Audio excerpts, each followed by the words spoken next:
यो पोइट्रीको शीर्षक चाहिँ सायद हो।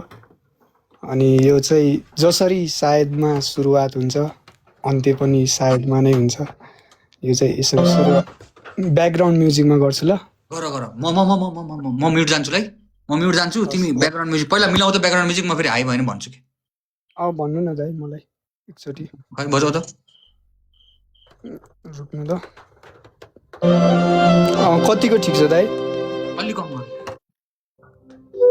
ओके ठिक छ ठिक छ ठिक छ ठिक छ ठिक छ म म्युट गरेँ है आफूलाई ल बन्टी दोस् भिडियो बनाइदिए ल मेरो साथीलाई भने। ओके यो कविताको शीर्षक चाहिँ सायद अनि यो जसरी सायदमा सुरु हुन्छ कस्तो बज्ने यो अन्त्य पनि सायदमा नै हुन्छ।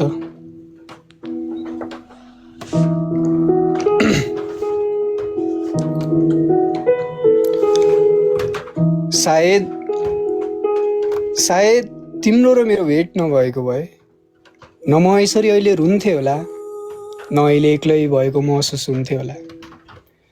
मेरो छुट्टै संसार हुन्थ्यो होला। यी मनको सुन्दर बगैँचामा नयाँ फुलहरू फुल्थ्यो होला। तर कस्तो विडम्बना, न तिमीलाई आफ्नो बनाउन सके न तिम्रा ती यादहरूलाई भुलाउन सके न ती चोटहरूलाई धुलाउन सके न अन्तै मन डुलाउन सके। खै किन यो मन आफैसँग रिसाउँछ। मन भारी हुन्छ तर सक्दैन बिसाउन। मुटु चिसो भएको अनुभूति त हुन्छ नि, तर म त तिम्रो न्यानो अङ्गालोले हिउँ जस्तो मुटु सेकाउन सक्दिनँ। मात्र टोलाउन सक्छु, न बोलाउन सक्छु न तिम्रा ती यादहरूलाई भुलाउन सक्छु। क्या रमाइलो हुन्थ्यो अघि क्याफेको कुनामा बसेर तिम्रो तस्बिरहरू हेर्न जुन मैले खिचिदिएको हुन्थे। तर अहिले तस्बिर त धेरै छन् तिम्रा, सँगै बसेर हेर्नलाई तिमी नै छैनौ।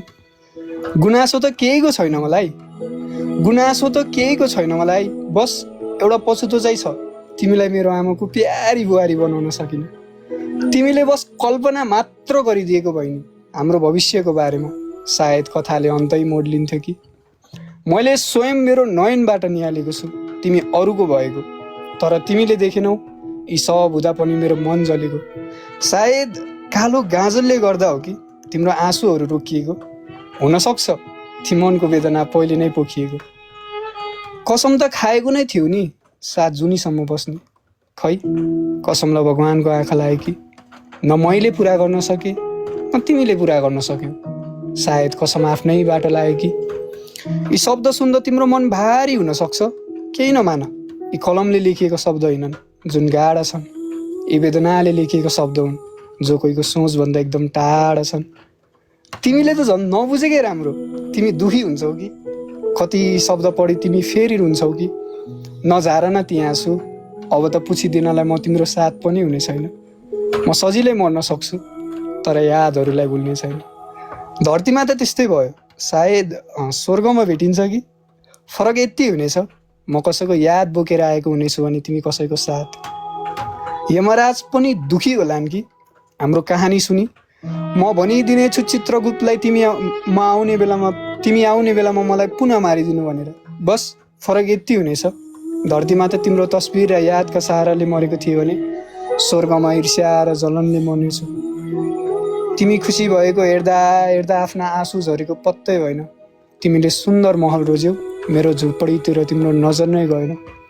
दुःख त लाग्छ नि चाहेको मान्छे टाढा हुँदा, कहिल्यै नरुने मन आज पटक पटक रुँदा।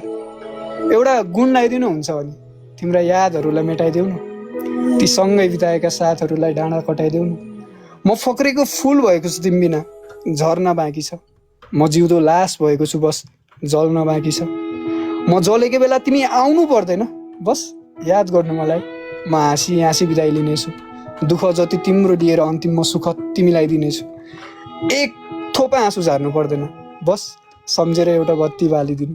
म सम्झिनेछु कसैको लागि मैले मरिहत्ते पनि गरेको थिएँ भनेर। सायद तिम्रो र मेरो भेट नभएको भए न म यसरी अहिले रुन्थेँ होला न अहिले एक्लै भएको महसुस हुन्थ्यो होला। मेरो छुट्टै संसार हुन्थ्यो होला। यी मनको सुन्दर बगैँचामा नयाँ फुलहरू फुल्थ्यो होला सायद। Thank you so much.